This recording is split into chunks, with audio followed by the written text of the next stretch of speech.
मुगल आए 800 साल, क्या बदला होगा? कुछ किया है? कुछ भी नहीं। भारत आज भी वैसे ही है। हमारा एक वैसे कैसे मुगल आया तो देखिए नहीं बदलाव मतलब हमको पूरा परिवर्तित नहीं कर पाया ना, पूरा परिवर्तित नहीं कर पाया। मूल है ये, लेकिन 80% तो डैमेज कर दिया। 80% तो डैमेज नहीं किया है। वो हमारे भारतीय लोग जो हैं वो उस गुमराह वाले चीज को अभी भी सीरियस ले रहे हैं। मैंने बोला ना, डेमोक्रेसी को अपना भगवान मान लिया। आजकल मतलब ब्राह्मण लोग भी बोलते हैं कि जो विद्वान होते थे शास्त्रों के, हाँ संविधान से, क्या संविधान पढ़ा कभी? उसको पता भी नहीं कितने साइज का किताब है। डर के बोलते सब, डर के। हाँ मतलब इतना तो इस्लाम ने टेररिज्म जब किया था तो हिंदू ने बोला नहीं, हम विरोध करते हैं, हम नहीं स्वीकार करेंगे इस्लाम। संविधान सबने स्वीकार कर लिया। जो मराठा छत्रपति संभाजी महाराज को मुगलों ने, औरंगजेब ने कहा तुम धर्म स्वीकार कर लो, तुमको ये बना दूंगा, मेरी बेटी दे दूंगा, फलाना कर दूंगा, वो कर दूंगा, वो बोले मर जाऊंगा, तुम ये सपना देखते रहो। संभाजी महाराज को मारा, वो तो मूवी आपने देखा ही है, वो सच्चाई है, हम लोग बचपन से जानते हैं। उस बलिदान के दिन मराठा लोग चप्पल नहीं पहनते उस दिन, तो वो सब जानते हैं। उनका नाम भी ले तो रोंगटा आता है, खड़ा हो जाता है। वो व्यक्ति मोनार्की में धर्म को बचा के रखे, और आज हम देख रहे हैं कि क्या है, सब जगह जाइए वो लोग भी डेमोक्रेसी बोल रहे हैं। अरे डेमोक्रेसी को मोनार्की है, हम राजा वाले लोग हैं। ये तो संविधान के नाम पे आप एकता हुआ का मुझे बताओ, कौन से आज क्या भेदभाव खत्म हो गया है? अंबानी के घर मुझे पहुंचा दीजिएगा आप। जो प्रेसिडेंट या प्राइम मिनिस्टर या चीफ मिनिस्टर है, मेरे को उसके ऑफिस में एंट्री है? नहीं है। क्यों? आप बोलते हो एक है ना, क्यों? आप तो बोले ना डेमोक्रेसी सब एक है, क्योंकि वो प्रोटोकॉल है। अरे प्रोटोकॉल है, हम मारने नहीं ना जा रहे हैं उसको। ये कैसे हो जानेगा? तो हम उसका सिक्योरिटी सिस्टम है ना नीचे, भाई चेक करें हमको। तो अपॉइंटमेंट लेके जाइए। नहीं देता है ना, क्यों नहीं देता है? नहीं देता है। राजा के टाइम में प्रजा में खुद घूमता था, और उसको जरूरत भी नहीं राजा की नीचे सूबेदार होता था।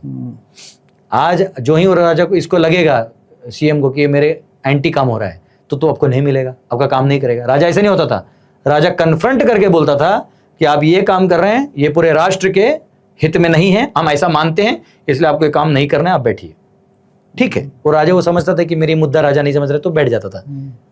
अब क्या है, वो आपको मिलेगा ही नहीं, आपका काम ही नहीं करना। अरे तो बताओ तो उसको क्या गलती है, हो सकता है वो सुधर जाए। या आपका कोई सिस्टम ही नहीं, आपका अपना ही कोई आइडियोलॉजी नहीं है। हर स्टेट में अपना आइडियोलॉजी है। जो अब समझो यहाँ पे कोई आदिवासी सीएम है, वो अपना आइडियोलॉजी लगाएंगे। कल कोई दूसरा सीएम आ गया, कोई मुस्लिम सीएम आ गया, वो अपना आइडियोलॉजी, ऐसे नहीं ना चलता है। लेकिन वो भी तो ठीक नहीं था कि राजा का ही बेटा राजा बनता था, वो अपंग है। ना सॉरी सर, राजा का बेटा अगर क्वालिफाइड नहीं होता था ना, ये दूसरे राजा के लिए गुड न्यूज होता था। ओके प्रभु, अगर कोई राजा क्वालिफाइड नहीं है, आपको मालूम है कितना फर्जीगिरी हो जाएगा। नीचे सब मुनीम जी लोग सोना चांदी लूट लेगा। तो ये जो अपर का मिनिस्ट्री होता था, वो सीधा, अभी धृतराष्ट्र को राजा कभी नहीं बनाया, धृतराष्ट्र को कार्यकारी राजा बनाया गया। पांडु राजा था, धृतराष्ट्र अंधा था, तो अकॉर्डिंग टू लॉ अंधा पंगा को राजा नहीं बनाया जाता। और उसके बाद इंटेलेक्चुअल और मेंटल कैपेसिटी भी देखा जाता है, अपार्ट फ्रॉम फिजिकल एंड वो एबिलिटीज। जबकि धृतराष्ट्र केवल आंख नहीं था, आवाज से बोलता था कि इतनी दूर औरत खड़ी है और इसने ये परफ्यूम लगाया है और इसने ऐसा लिपस्टिक लगाया, इतना बोल देते थे वो लोग। ये पावर था धृतराष्ट्र का, फिर भी उसको नहीं बनाया, because he could not see. And Bhishma told him you can not become, लेकिन उसको आसक्ति था, बनना था, गद्दी एक बार बैठ गया तो हिलता नहीं आदमी। तो इसको पांडु जब मर गए, तो पांडु गुजर गए, तो अब भाई बच्चे हैं ना ये लोग, इनको थ्रोन पे बैठाना, बैठा भी देते तो भीष्म थे, but they wanted that okay some elder should sit and then we will train and then बैठेंगे। तभी ना लड़ाई हुआ। युधिष्ठिर was qualified, दुर्योधन सोच रहे जहर वहर देके कैसे तो मार दो, वो हुआ नहीं। एक बार एक चांस था, जब कुंती ने बोल दिया जो भी आई है उसको, जो भी मिला है उसमें पांचों बांट लो, तो द्रौपदी थी वो।